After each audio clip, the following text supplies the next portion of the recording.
Masa no es lo mismo que pueblo. Cuando desórdenes de cierta escala se inician, no suele ser una actuación de pueblo, sino de masa, es decir, de grupos de personas irreflexivas que actúan sin consideración de la ley ni de los derechos de los demás. Cada caso deberá examinarse por separado. Sin embargo, con frecuencia lo hacen impulsadas por demagogos o por rumores que, sin más, dan por ciertos. No es ignorancia, es desinterés de esas personas en pensar por sí mismas.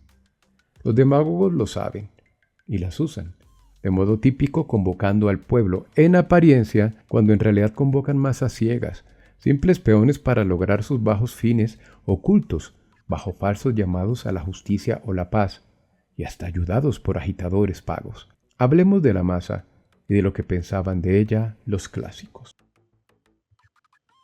Esto es Lucas Abreg desde la colina de Ares. Masa no es lo mismo que pueblo. Escuchemos a grandes filósofos para distinguir entre masa y pueblo. Comencemos por afirmar que la masa es ciega y que desde siempre ha existido desconfianza respecto de sus actuaciones.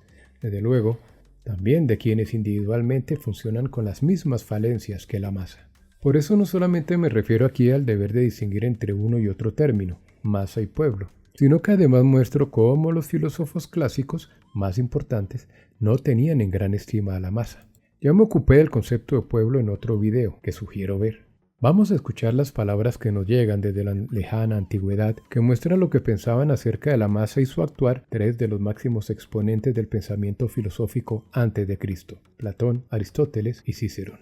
Por razones didácticas, incluiré una que otra cita de pensadores modernos. Primero, algunas definiciones. Comencemos por definir masa para los fines de este video. Entre varios sentidos, masa puede ser un gran número de personas como las que vemos en las calles o cierto número de gente que se moviliza de modo coordinado con posibilidades de influir socialmente para bien o para mal.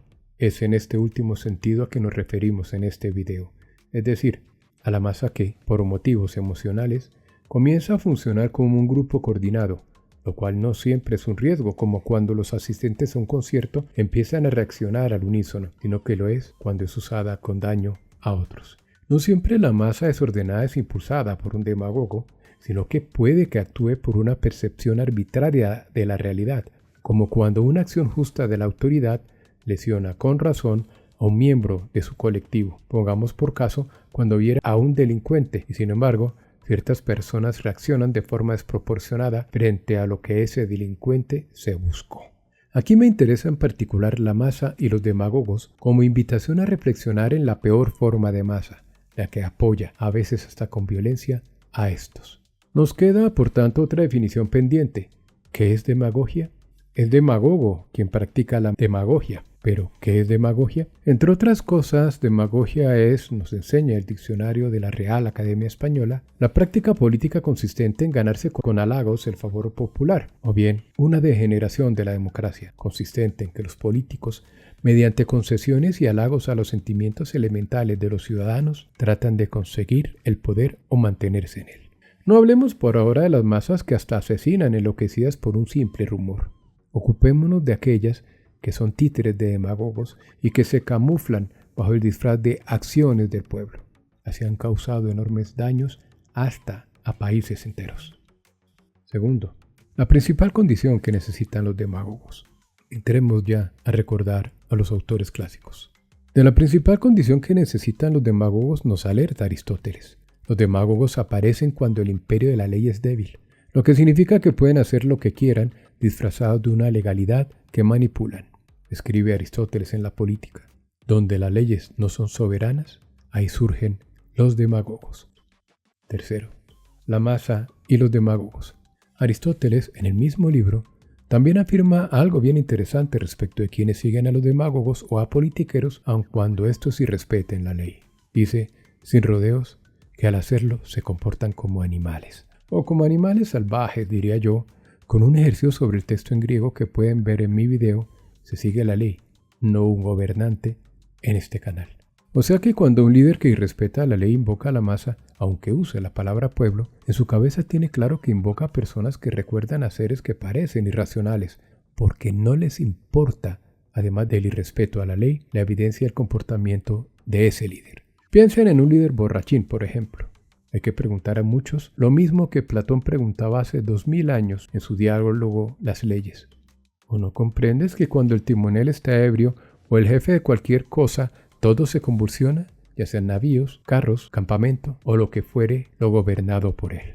Es que las masas suelen omitir el ejercicio de la crítica frente al demagogo ante el cual se rinden, porque se basan en emociones y no en razones, lo que por desgracia es una característica muy humana.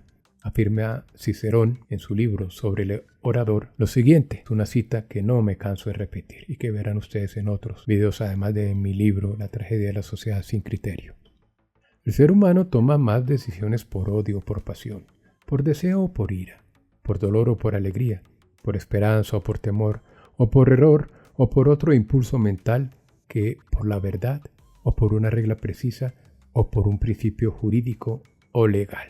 Eso explica, que no justifica, la negligencia de la masa frente al comportamiento del tirano. Usted puede ver tiranos exhibiendo conductas a la luz del día iguales o peores que la criticada por Platón más atrás, sin que eso haga mella en el juicio de sus fanáticos. Y no es que resulte difícil reconocer a un tirano. Los tiranos pronto se reconocen. Como no recuerda Hannah Arendt, quien también afirma que por desgracia eso no evita que consigan el poder o lo mantengan. Escribió: al tirano se le descubre pronto. Se tarda poco en descubrir que es un enemigo, pero esto nunca ha conseguido evitar que un tirano llegue a serlo.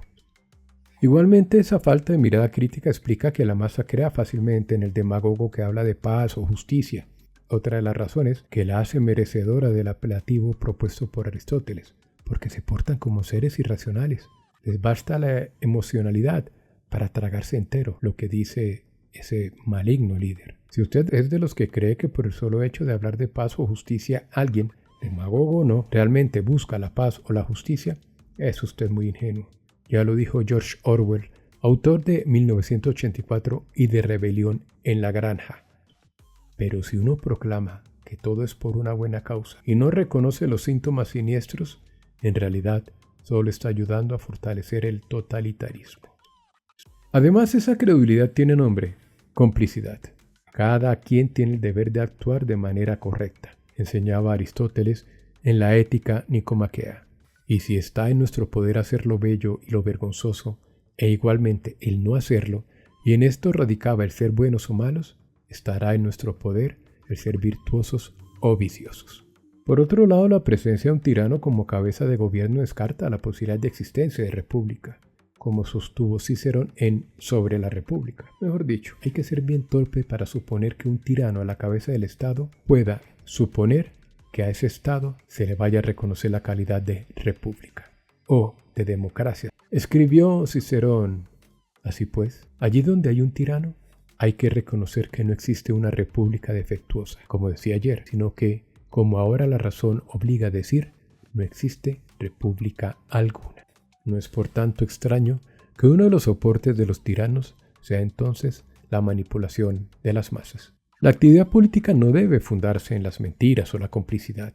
El fundamento de todo lo político, según Platón, debe ser lo justo. Vamos otra vez a su diálogo Las leyes, donde enseña: dado que para nosotros lo político es siempre, sin lugar a dudas, lo justo en sí, es aspirando a él y apuntando a esta igualdad, líneas que debemos fundar la ciudad que están haciendo ahora.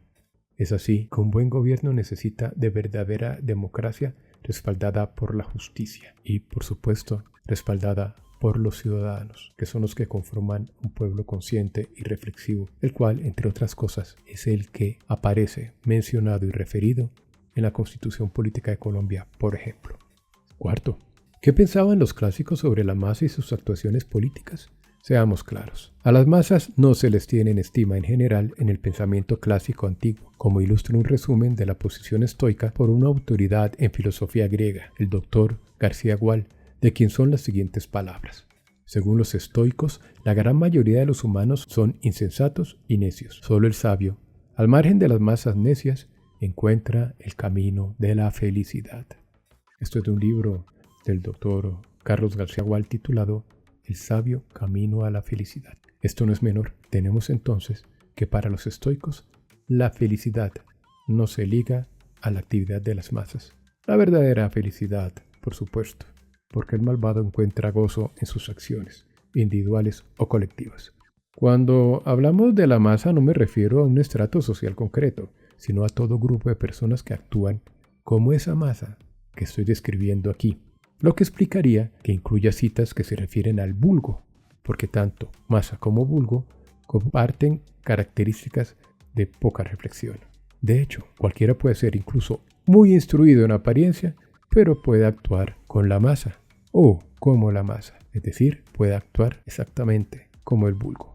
Eso es lo que el diccionario de la Real Academia Española llama un burro cargado de letras, es decir, persona que, a pesar de haber estudiado mucho, no discurre con inteligencia. Los problemas de la masa arrancan en que las actuaciones que nos preocupan suponen renuncia al autodominio, el cual es clave para entender qué es dañino y qué no. Así lo escribe Platón en el diálogo Las leyes.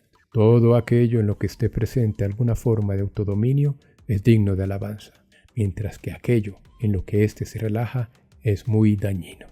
Por otro lado, Platón nos enseña que la masa no sabe identificar los verdaderos bienes, y así enseña en el mismo escrito acabado de citar, pues aquello que el vulgo llama bienes no lleva correctamente dicho nombre. Aristóteles por su lado escribirá que, pues no es propio del vulgo saber distinguir. Esto es de su obra La Ética Nicomaquea. Así las cosas, Aristóteles advierte que el vulgo y los poco entendidos creen que felicidad es placer y confunden la una con lo otro. No es sin razón el que los hombres parecen entender el bien y la felicidad partiendo de los diversos géneros de vida. Así, el vulgo y los más groseros los identifican con el placer y por eso aman la vida voluptuosa. En La República, Platón es radical, niega capacidad de reflexión a la masa. ¿Es imposible entonces que la multitud sea filósofa? Imposible. Por consiguiente, forzoso es que los que filosofan sean criticados por ella. Forzoso. Y también por aquellos individuos que se asocian con la masa y anhelan complacerla. Es evidente. Los filósofos que alaban la masa no son en realidad filósofos. No aman la verdad, sino que son cómplices de intereses ajenos a la justicia. Cuando se ejerce el poder gracias a las masas que funcionan como marionetas de los poderosos, tampoco hay república. Advierte Cicerón en Sobre la República que no veo cómo pueda darse el nombre república al dominio de la masa. Esta unión de la masa es tan tiránica como la tiranía de una sola persona, y aún más terrible, pues no hay bestia más abominable que esa que tiene aparentemente el nombre de popular. Muchos en la masa no tienen problemas de conciencia y se ufanan de ello, pero la conciencia puede estar torcida. Remito a mi video sobre el tema en este canal. Si es una facción la que se instala en el poder y que suele usar las masas para mantenerse allí, tampoco hay república. En el mismo libro mencionado, Cicerón enseña que tampoco puede llamarse república a la que está dominada por una facción. Otro de los problemas de la masa es que cae fácilmente ante discursos llenos de ambigüedades. Ningún discurso ambiguo es de recibo, y así lo enseña Aristóteles en La Retórica. Así pues, el discurso se compone de estos elementos, pero el principio de la expresión es hablar correctamente, y ellos residen 5 requisitos. El tercer requisito es no usar palabras ambiguas, a no ser que se pretenda precisamente lo contrario, que es lo que se hace cuando no se tiene nada que decir y se finge que se dice algo. Las gentes de esta clase dicen entonces esas palabras en estilo poético, como Empédocles, pues los rodeos se embaucan con su abundancia y los oyentes quedan impresionados, como el vulgo ante los adivinos. Cuando estos se expresan con ambigüedades, asienten, en efecto, con la cabeza. 5. En conclusión, el pueblo, ciudadanía piensa, la masa es irracional. El anterior fue un rápido vistazo al pensamiento de los filósofos clásicos acerca de la masa y la acción política. Sospeche, por tanto, de quien habla de pueblo cuando en realidad quiere mover la masa, o de aquellos que no distinguen entre masa y pueblo. Podríamos agregar muchas cosas, como que la masa funciona bajo la guía de sesgos y falacias, mientras que el pueblo debe buscar la aplicación de un buen criterio para lograr un correcto ejercicio de la ciudadanía, fundamento del pueblo. Sobre sesgos y falacias, invito a ver mi video en este canal. Todo lo anterior significa que mientras más reflexiva se hace la masa, más se acerca a convertirse en pueblo, hasta que deja de ser aquella para convertirse en este.